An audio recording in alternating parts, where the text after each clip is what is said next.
بسم الله الرحمن الرحيم اللهم صل على محمد وآل محمد السلام عليكم ورحمة الله وبركاته. Si vous n'avez pas encore vu les vidéos précédentes, je vous recommande de commencer à regarder cette série sur le sunnisme par le premier épisode, afin de mieux comprendre ce qui va suivre. Nous avons vu dans la dernière vidéo pour quelles raisons le verset sur les tout premiers émigrés et partisans ne constitue pas une preuve de la fiabilité de l'ensemble des compagnons. Voyons directement un autre verset, souvent utilisé par les sunnites, afin d'essayer de prouver la théorie dite de Adalat al-Sahaba.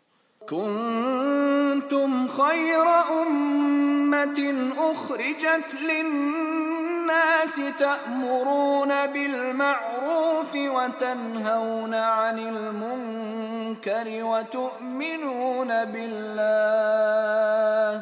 Vous êtes la meilleure communauté qu'on ait fait surgir pour les hommes, vous ordonnez le bien, interdisez le mal et croyez en Allah. L'argumentaire sunnite est donc le suivant. Dieu a fait l'éloge de cette communauté, donc les compagnons sont fiables, car au moment de la révélation de ce verset, les compagnons étaient ceux qui représentaient la communauté, donc ils sont fiables et nous pouvons prendre la religion de n'importe lequel d'entre eux. Très bien, voyons pour quelle raison cette argumentation n'est pas correcte. Nous reconnaissons bien évidemment que Dieu a fait l'éloge de cette communauté. Mais nous voyons aussi que Dieu nous a donné des conditions pour remplir ce statut-là, afin d'être la meilleure des communautés. Vous ordonnez le bien, vous interdisez le mal, et vous croyez en Dieu. Que se passera-t-il si la communauté cesse d'agir en conformité avec ce verset? Al-Qurtubi dit dans son tafsir Al-Jami' li Ahkam al-Qur'an, en page 264, la parole de Dieu, vous ordonnez le bien et interdisez le mal, est un éloge pour cette communauté, tant qu'ils mettront ceci en pratique et porteront ces attributs. Mais lorsqu'ils délaisseront cela et se réuniront sur le mal, l'éloge sera alors levé et le blâme les touchera, et ceci sera la cause de leur perte. À la page 260, Al-Qurtubi nous rapporte également la parole de Mujahid, élève du compagnon Ibn Abbas, qui dit « Vous êtes la meilleure des communautés si vous respectez les conditions citées dans le verset. » Voyons aussi ce que nous dit Ibn Abdil Barr dans Al-Isti'ab fi Ma'rifati al-Ashab en page 11. Il nous est rapporté que Omar ibn al-Khattab a dit « Celui à qui ferait plaisir de faire partie de cette communauté, qu'il remplisse les conditions que Dieu a citées. » Nous voyons donc que la communauté n'est une bonne communauté et ne sera la meilleure que lorsqu'elle remplira parfaitement ces trois conditions. Ordonner le bien, interdire le mal et croire en Dieu. Ok, regardons alors si les compagnons ont agi de la sorte et ont rempli ces conditions. Ah non, c'est vrai, on n'a pas le droit dans le sunnisme, ni d'analyser la fiabilité des compagnons, ni leur piété. Pourquoi cela? Car ils sont déjà jugés fiables par ce verset que nous venons de citer. Ce verset qui pourtant nous demande de regarder s'ils sont fiables pour savoir si la communauté est la meilleure. C'est ce qui s'appelle tourner en rond, mes amis. Il existe une expression qui représente bien cela, le serpent qui se mord la queue. Pour résumer, cette communauté sera bonne et sera la meilleure tant qu'elle s'appliquera à œuvrer selon les conditions que Dieu a citées. C'est un peu comme l'exemple que Dieu a donné pour les Bani Israël dans le Coran.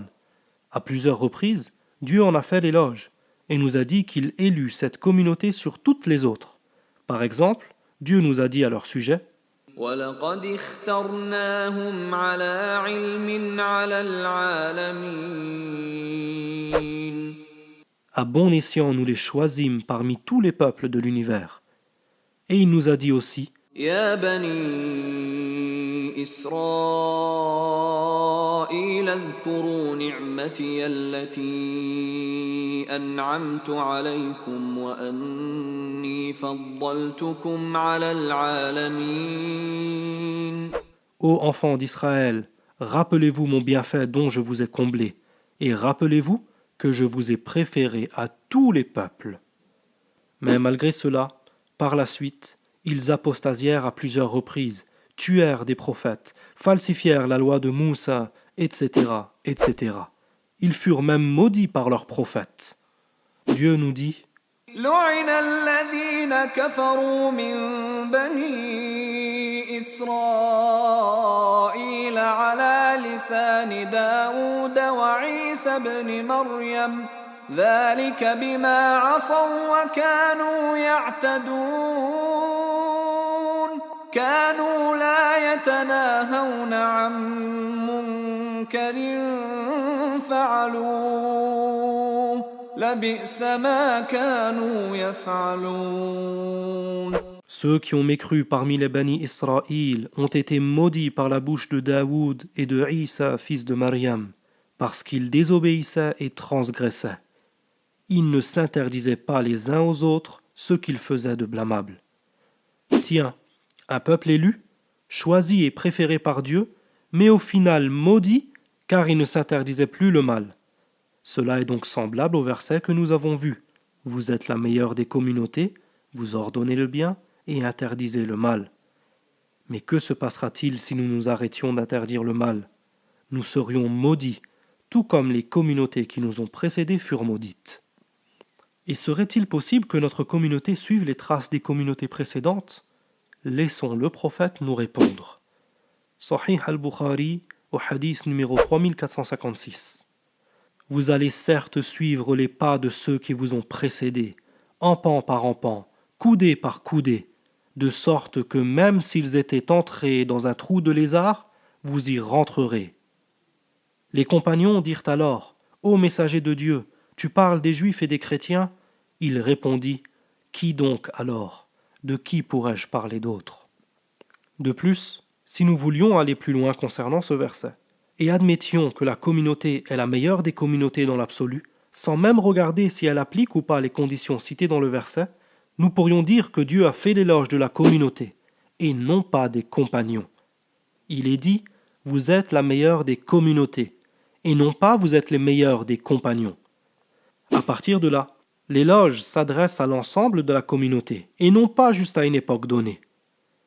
Si vous vous obstinez donc à dire que cet éloge dans le verset implique que toutes les personnes concernées par ce verset sont bonnes et fiables, alors sachez que la communauté ne s'arrête pas à la génération des compagnons. Donc ceci impliquerait que toute la communauté jusqu'au jour dernier et que chacun des membres qui la composent est bon et fiable. La réalité vous dément. Il y a dans cette communauté des criminels, des fornicateurs, des voleurs, des menteurs, des hypocrites, des gens qui mentent sciemment sur le prophète, etc., etc. Alors pourquoi les compagnons, eux, seraient préservés de cela? De plus, si vous reconnaissez que ce verset n'implique pas chaque individu en soi, mais que oui, dans l'ensemble, la communauté est bonne et fiable, vous venez juste de détruire la règle de Adalatus Sahaba, qui dit que tous les compagnons sont fiables dans ce qu'ils rapportent du prophète. Et ce, car le fait de dire que dans l'ensemble, la communauté est bonne et fiable, mais qu'il peut y avoir des exceptions, pourquoi vous êtes-vous interdit de rechercher les exceptions parmi les compagnons? Votre dogme est de plus en plus fragile. Essayer de le prouver avec ce genre de verset est très maladroit. Dans les prochaines vidéos, nous verrons d'autres arguments que les sunnites tentent d'avancer pour justifier que la religion qui leur est parvenue est celle que le prophète eut enseignée, et ce, malgré le fait de n'avoir pas vérifié la fiabilité des compagnons. Barakallahu fikum, wassalamu alaykum wa rahmatullahi wa barakatuh.